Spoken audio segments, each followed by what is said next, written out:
हमने पिछली वीडियो में सूरदास के पद के आपको 2 पद करवाए गए थे और मैं अब अगले 2 पद आपके सामने लेकर आई हूँ। तो पिछले वीडियो में हमने बच्चों सूरदास का परिचय आपको बताया था और उसके अलावा ये जो पहला पद है, पहले पद की व्याख्या कि कैसे उद्धव और जो गोपियाँ हैं आपस में वार्तालाप करती हैं, गोपियाँ उल्हाने देती हैं उसको। और आपको दूसरा पद करवाया था, इसमें गोपियाँ बहुत दुखी हैं और वो अपने मन तन की बातें किसी से नहीं कह पाई हैं और इसीलिए वो उल्हाने दे देकर उद्धव से बातें करती हैं। तो अब इस वीडियो में ये तीसरा पद है सूरदास का और जो आपको बच्चों स्क्रीन पर दिखाई दे रहा होगा, इसकी व्याख्या अब हम शुरू करते हैं।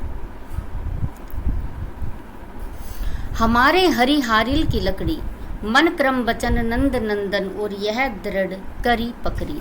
तो बच्चों यहाँ पर गोपियाँ ही बोल रही हैं और गोपियाँ कह रही हैं कि हमारे जो हरि हैं अर्थात जो हमारे श्री कृष्ण हैं वो तो हम हारिल की लकड़ी के समान हैं। तो बच्चों मैं आपको पहले हारिल की लकड़ी का तात्पर्य बताऊंगी। हारिल की लकड़ी, हारिल एक पक्षी होता है जो जब भी आसमान में उड़ता है, आकाश में उड़ता है, तो वह अपने पंजों में एक लकड़ी को, चाहे वो पतली है या मोटी, पतला चाहे तिनका जैसी लकड़ी है, उसे दोनों पंजों में पकड़ के और फिर उड़ता है। उसे ये लगता है कि ये जब लकड़ी मेरे पंजों में वो अच्छे से पकड़ रखी है तब तक मैं गिर नहीं सकता। तो उसी प्रकार गोपियाँ कहती हैं कि जो श्री कृष्ण हैं वो हारिल की लकड़ी के समान हैं और हमने भी उन्हें दृढ़ता से पकड़ा हुआ है। मन क्रम वचन नंदन नंदन और नंद नंदन अर्थात नंद बाबा के पुत्र। तो गोपियाँ कहती हैं कि नंद बाबा के पुत्र को हमने मन वचन और अपने कर्म में उनको दृढ़ता से पकड़ रखा है और अब हम उन्हें छोड़ नहीं सकते, जिस प्रकार हारिल ने उस लकड़ी को दृढ़ता से पकड़ा हुआ होता है। जागत सोवत स्वप्न दिवस निसी कान्हे कान्हे जकरी। और गोपियाँ कहती हैं कि अब तो हम जागते हुए, सोते हुए, सपने में दिन रात कान्हे कान्हे ही करती रहती हैं। सुनत जोग लागत है ऐसो ज्यों करुई ककरी।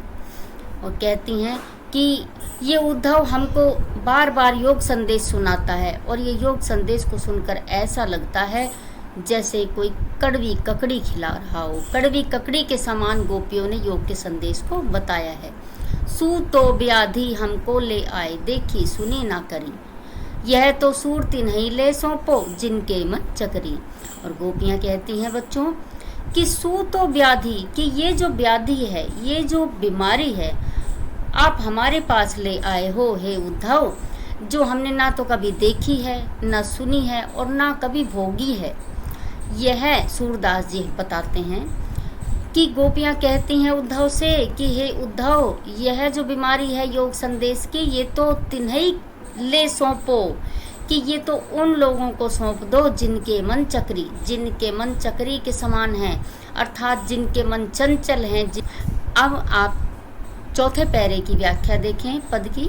हरि है राजनीति पढ़ आए, समझी बात कहत मधुकर के समाचार सब पाए।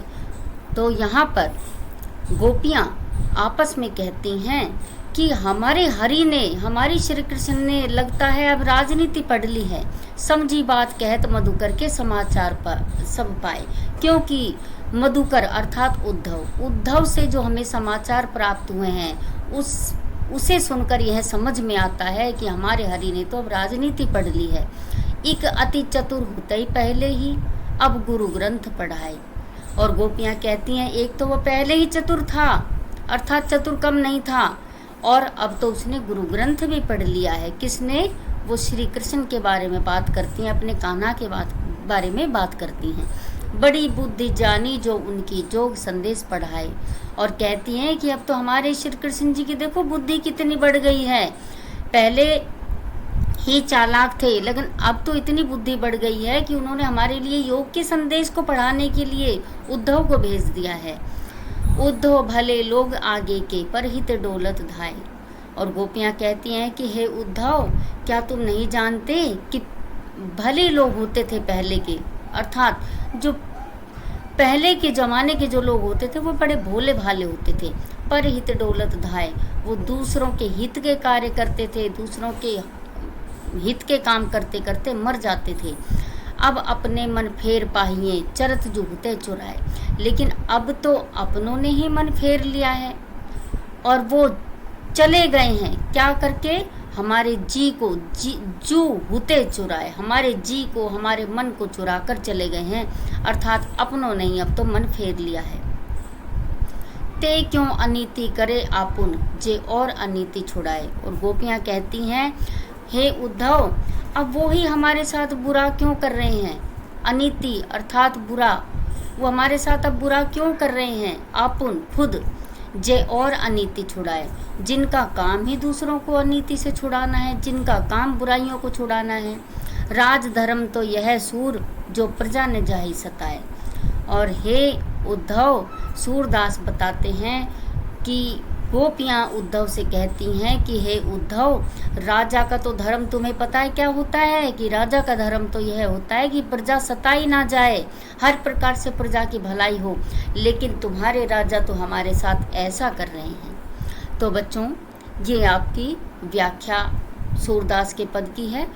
और अगर आपको ये वीडियो पसंद आए तो आप कमेंट कर दें, जो भी आपको कोई वीडियो चाहिए तो उसके लिए धन्यवाद।